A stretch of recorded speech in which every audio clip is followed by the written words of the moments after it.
Hello বন্ধুরা, আমি হটবাবু নিয়ে চলে এসেছি আপনাদের কাছে নতুন এক রেসিপি, যার নাম হচ্ছে কাশ্মীরি পোলাও। আপনারা বাড়িতে বসে কিভাবে বানাতে পারবেন তা চলুন দেখা যাক।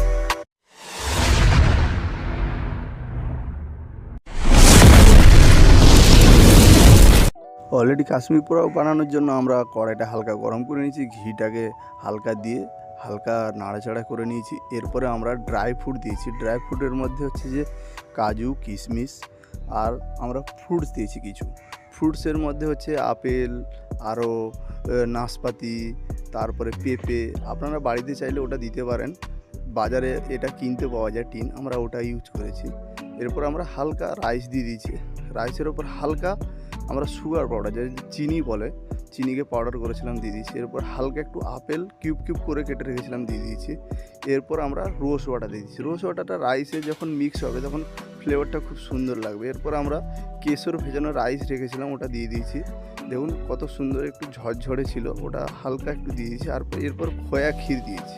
খোয়া ক্ষীরটা দিলে একটা যখন রাইসের সাথে মিক্স হবে খেতে খুব সুন্দর এবং সুস্বাদু লাগবে।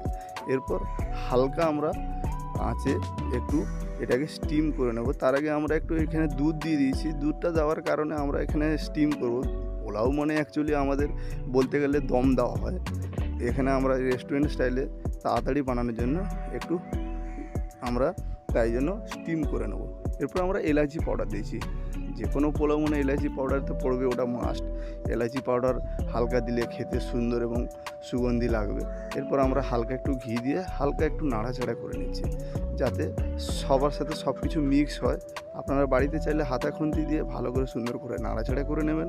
এরকম নাড়াচাড়া করে সুন্দর করে একটা হালকা স্টিম দিয়ে দেবো আমরা। আপনারা বাড়িতে এই পদ্ধতিও বানাতে পারবেন, খেতে খুব সুন্দর লাগবে। হালকা স্টিম দেওয়ার পর আমরা স্টিমটাকে তুলে নিয়েছি। এরপর অলরেডি হয়ে এসছে, আমরা একটু হালকা এটাকে নাড়াচাড়া করে নিয়েছি। হালকা নাড়াচাড়া করে নেওয়ার পরে আমরা এটাকে খাওয়ার জন্য এবার প্রস্তুতি হয়ে গেছে। এবার অলরেডি আমরা পিক আপ করে নিচ্ছি।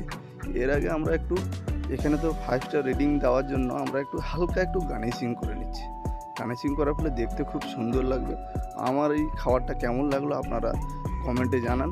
আমার নতুন চ্যানেল লাইক করবেন, সাবস্ক্রাইব করবেন। নমস্কার, পাশে থাকবেন।